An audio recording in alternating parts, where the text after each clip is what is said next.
Yesterday, Donald Trump made history when a single Truth Social post caused the stock market to experience its third best day in history. This is causing Democrat politicians to absolutely lose their mind. They are furious that the stock market is going up, when just a day prior, they were furious that the stock market was going down. It's a consistent pattern. They're furious when Trump implements tariffs, and then they're also furious when he takes the tariffs away. It just proves these people have no principles. I'm almost certain at this point, if Donald Trump came out and said he was a fan of the mothers of every Democrat in Congress, that same day, those Democrats would disown their mother from their family. As always, like the video and subscribe to the channel, but let's take a look at the Truth Social post that was heard around the world. This is in response to China implementing 84% tariffs on the United States. Trump said, "Based on the lack of respect that China has shown to the world markets, I am hereby raising the tariff charge to China by the United States of America to 125%. Effective immediately." At some point, hopefully in the near future, China will realize that the days of ripping off the USA and other countries is no longer sustainable or acceptable. Conversely, and based on the fact that more than 75 countries have called representatives of the United States to negotiate a solution to the subjects being discussed relative to trade barriers, tariffs, currency manipulation, and non-monetary tariffs, and that these countries have not, at my strong suggestion, retaliated in any way, shape, or form against the United States, I have authorized a 90-day pause and a substantially lowered reciprocal tariff during this period of 10%. Also effective immediately. So what Donald Trump did was he planted a trap. He wanted to test the loyalty of the countries around the world and see which were willing to sacrifice to work with the United States and who would retaliate instantly and reveal themselves to be the true adversaries. You want to know the only two countries who retaliated? China and Canada. But for the rest of the countries that didn't, and the 75 that actually reached out wanting to renegotiate trade deals that are more favorable to the United States, as a gesture of gratitude and camaraderie, Trump has rewarded them with simple baseline tariffs of 10%. Instead of the 64% that was issued on somebody like Vietnam. And he absolutely mollywops China with a 125% tariff on top of the original 20% fentanyl tariff. So a product that used to cost $100 from China now costs $250. The United States has officially withdrawn itself from being a customer of China. This is massive. Trump has forced everybody to pick a side. Are you going with China or are you going with the United States? If you come with us, you're gonna get rich.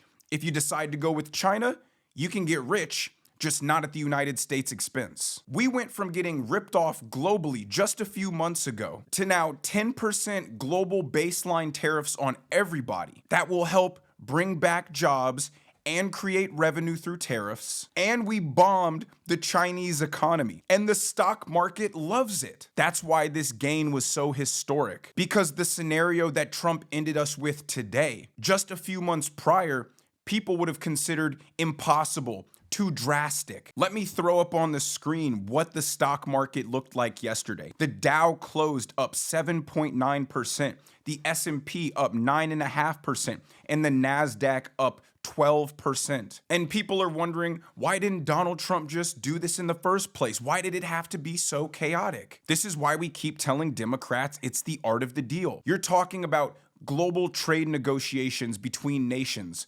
There are no bigger, more high-stakes discussions than these. Trump could have simply asked and been nice and been diplomatic and done things slowly and cordially and probably wouldn't have gotten much from it. Instead, he put the entire world on notice, showed that he is not playing around. He was willing to inflict damage on every country on earth to let them know he was serious about reorganizing global trade. He gave everybody a little taste of what could happen to their economy if they decide to partner with China instead of the United States. And now we have 75 countries wanting to renegotiate deals, starting with the European Union, South Korea, Japan, Taiwan, Israel. If we balance our trade deficit with these countries, that represents hundreds and hundreds of billions of dollars that will now be spent with American companies, as opposed to the other way around. That means these American companies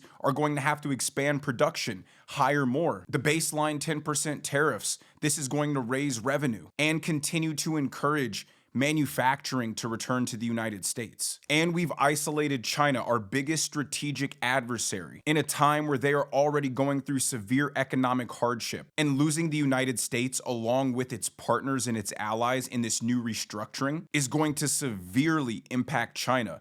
Just today, the yuan, which is their currency, is down to its lowest level in 18 years. So all these massive objective wins across the board, but the Democrats are furious. Here's Senator Elizabeth Warren, Pocahontas, on the Senate floor saying it wasn't anything more than market manipulation so Trump could enrich his billionaire friends.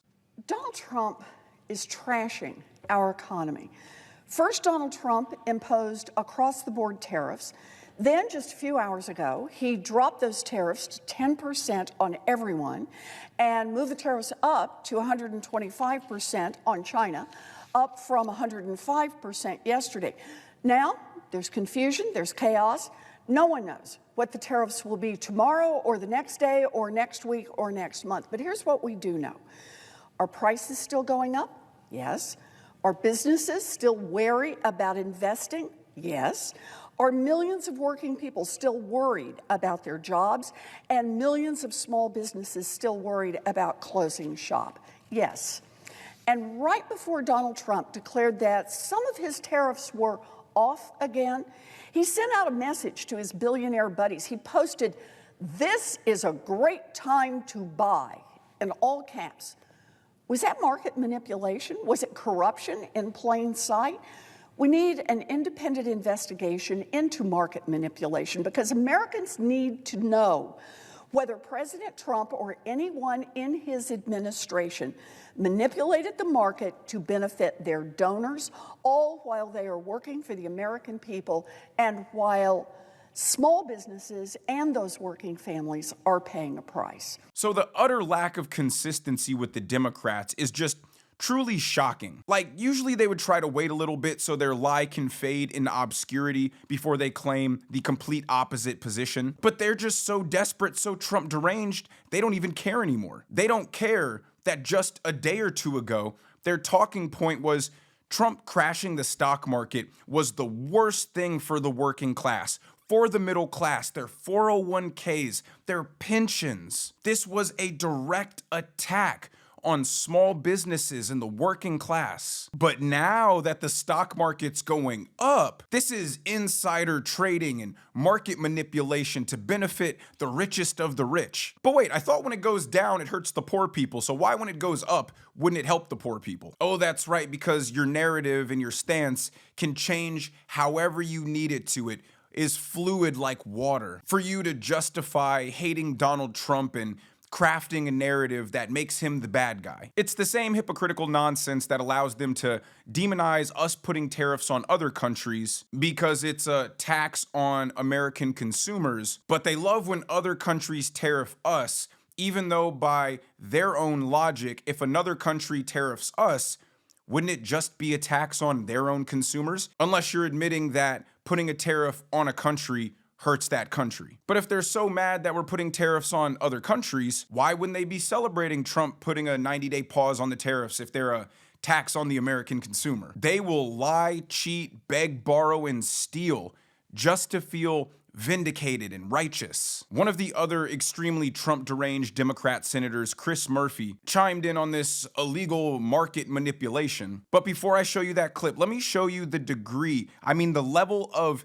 complete insanity that Chris Murphy has reached in his Trump derangement syndrome. He posted, "Good morning. Today is the 80th day that the US president is running a backdoor bribery scheme in which any CEO or foreign oligarch can send him money secretly through his crypto coin scam in exchange for favors. It's the biggest scandal in the history of the presidency. Now, that is such a massive and serious allegation that you should have substantial proof, even a shred of evidence, before you publicly state and accuse someone of something like that. But he doesn't, and he doesn't care to. He has just created an imaginary scenario and world in his head where he is a superhero fighting a villain wanting to take down the world. Like, if you truly believed this enough to share it with the world, you would think there's some evidence or details that you have access to that would make you believe this. And you would think that it's pertinent to share these things if you're talking about the President of the United States, because you're suggesting treason. Instead, you've made yourself look like a schizophrenic person who's hearing the walls talking to them. You've created this whole elaborate scheme, like you have a cork board at home and you're connecting the dots from here to there, and you've come to this profound conclusion, but it's all made up. So anyway, with that preface of just how insane this particular senator is, here's what he had to say about the massive stock market gain yesterday. So I have questions about the tariff announcements today. Who benefited and who made money? And this should matter to you too, because this could be an enormous scam. What we know is that about 9:30 today, Trump posts on social media that people should buy. It's a good time to buy. And then 3 hours later, guess what? He announces that there's going to be a 90-day suspension of many of the tariffs. Predictably, the market, which had been crashing, shoots up, and anyone who made investments early today likely made a lot of money. And so the question is, who close to Trump knew that he was going to suspend the tariffs? Which of his Mar-a-Lago friends or his billionaire advisors were able to capitalize on that inside information? Why did Trump send out that post to his supporters earlier in the day? So 3 hours before Trump sent out the Truth Social post that rocked the entire globe, he posted, "Now is a good time to buy." And Chris Murphy is accusing him of insider trading. How is this guy a senator?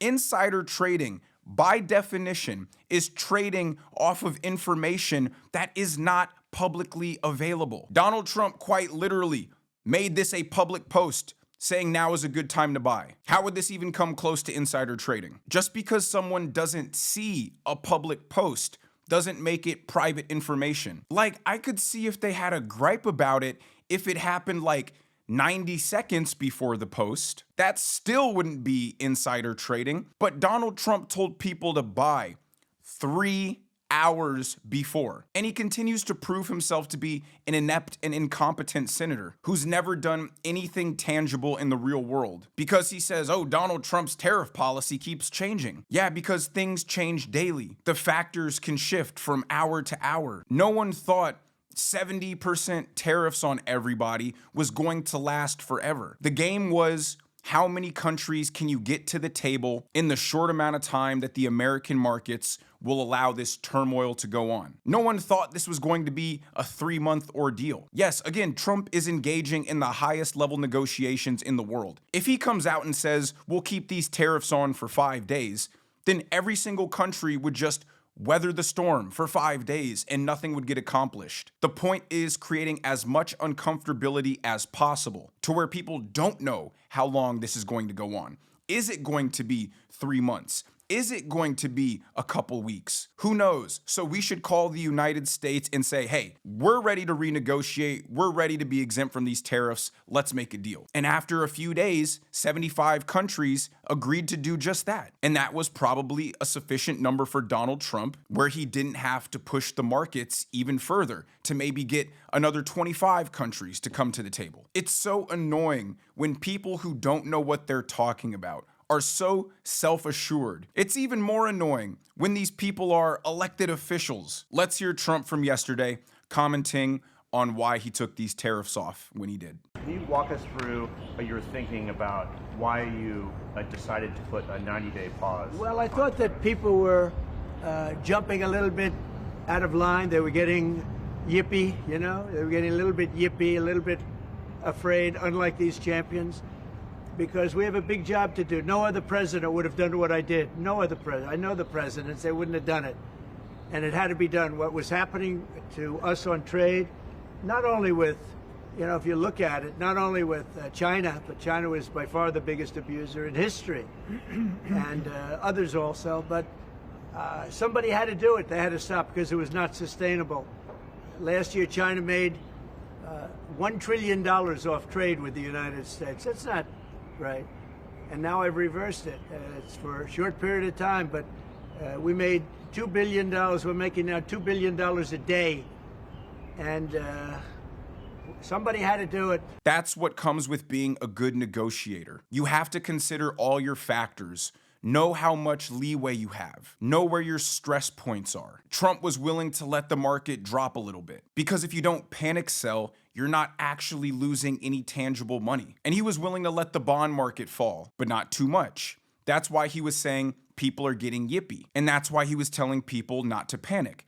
Because if people didn't panic, that would extend his window of opportunity to bring as many countries to the table as possible. But if people panic too much, then he's forced to wrap all this up and accept the win as it is, which is 75 countries coming to the table, 145% tariffs on China, and baseline 10% tariffs across the world. Just a few weeks ago, experts in the markets thought that was impossible. They thought that was a worst case doomsday scenario. And now they're so happy with that scenario that the market had its third best day ever. Art of the deal. Let's hear Scott Jennings school the CNN panel on just that. You cannot just go and say, I like it, it's mine now. It doesn't work that way. Well, that is what they're trying to do. And in this new world order, yeah, absolutely. When they're looking at Greenland and say, I like it, I want to take it for mine, that is a very colonized you have said you are pro. I have never ever said we're going to go to Greenland and quote colonize it or steal it. You're not a member of government, so you're irrelevant at that point. I'm talking about the president of the United States doing that. You got fired from your job. You can agitate.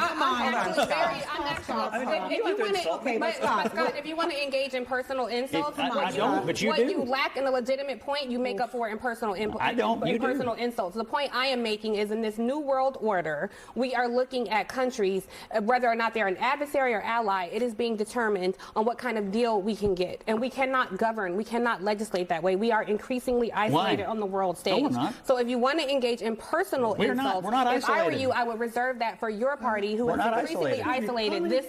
Our position outside of the United States. What I took away from what that woman was saying is we should never ever let Democrats be in charge ever again. She said, we can't look at every situation like, what are we getting out of it? Let's make a deal out of this. When that is precisely how every president should assess every foreign international relationship we have. We don't have friends. This isn't brunch and mimosas with the girls. These are geopolitical partnerships, top-level negotiations, the highest stakes. And every country only has their own self-interests. Each country wants to win whatever negotiation they're engaging in with another country. And we are uniquely positioned to have so much military and economic leverage that we can win almost every negotiation we enter. So why in the world would we give that up and take losing deals just so our allies are happy and satisfied and can continue living in their socialist welfare utopias? That was the problem with Joe Biden. They always say,